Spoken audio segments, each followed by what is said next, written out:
So, Cam and I were sitting the other day or yesterday and reflecting on this point of how grateful we both are that we had people in our lives who challenged us and really challenged us, like really knocked us on our asses in the sense of showing us we were not supporting ourselves and not really considering what we're here to do in this world, and just not even being aware at all of just all the stuff that's going on in this world, and how we're limiting ourselves in so many ways.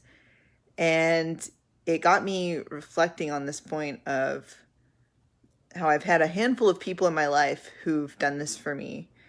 And some, in very minor ways, just like, like a teacher or two in school who got me thinking that I was capable of more, right? And I think all of us have those kinds of, maybe not all of us, but a lot of us have those kinds of moments in our lives where somebody, or, we read some book, or we listen to some lecture, or we have some teacher or some mentor in our life who challenges us in that way to do more,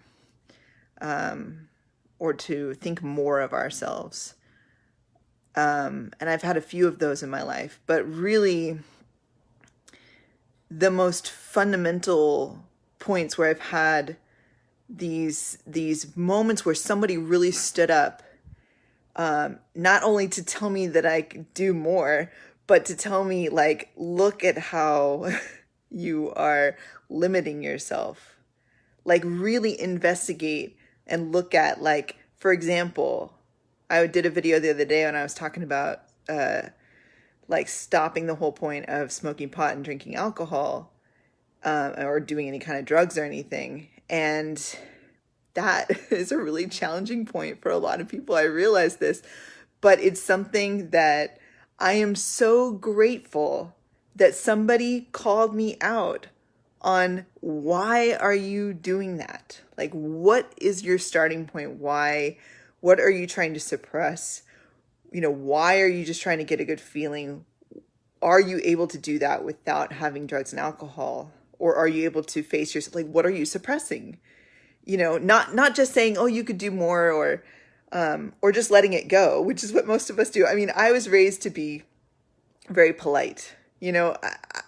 That's just my program, is to not speak up and stand up and say what I see is best, not from the perspective of judging another person, but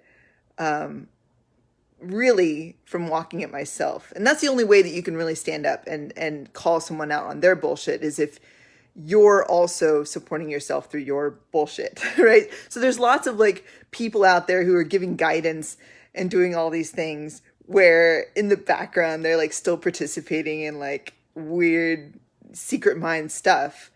And so you can just tell when you're listening to that person, like, okay, they're giving me advice, but I've had mentors in my life where it's like you could actually see that they've walked through these points themselves, and they could see it clearly, and they've been through it, and they call you out on your shit because it's just what you need to hear in that moment. And I've gotten that. I've been so grateful. Like I was saying, I've been so grateful for those moments where someone did that for me, because it changed my life. And then I was talking with Cam about this point of, I'm realizing more and more I have to not be afraid of doing that for other people when I can actually clearly see a point. Because a lot of times, and again, this isn't, you always have to check yourself. Like, there's a really great audio from Bernard Pullman called Revenge of the Ego. And it's really good to start investigating your ego, and where you go into a point of wanting to be better than another person by calling them out on their bullshit, but you don't call yourself, you don't actually face yourself. But if you know self-honestly that you're addressing your own stuff, like your own feelings and emotions, your own thoughts that are going on secretly in your head towards other people, towards yourself, you're facing these points, dealing with them, walking through a process of removing all this stuff that's just going on automated in your head. And so that when you see it in another person reflected back, because it has existed in you and you're walking through it, to speak up when you see it happening with another person. If you've created that space where you can do that, because so many times I'll have that opportunity, or I've had that opportunity, and I don't say anything because of a fear of challenging another person, or a fear that, oh, they just need to figure it out on their own. But I didn't figure it out on my own. Like, I'll forget and I won't allow myself in that moment to speak up, because actually I'm afraid, right? And limiting myself within being that mentor that I got to have. So I'm actually creating a scenario where I'm not actually expanding myself and giving as I received, right? Which is somebody saying to me straight to my face, like, you are participating in like some fucked up stuff in your head. You gotta stop it, and you gotta support yourself, and here's how you do it.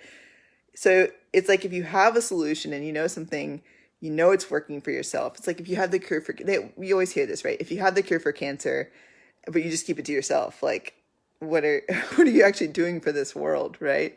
What are you doing for another person? And I was just looking at that because it's the point that's been the most challenging for me, is reminding myself that this isn't all about me. It is about me in the sense of I am the only one who's aware of the stuff going on in my head. I'm the only one who's aware of my addictions, my self-limitations, my secret thoughts, my feelings and emotions, everything, even what I do when no one else is around. And each one of us is only aware of our own stuff, right? So in that sense, it is all about me in that sense.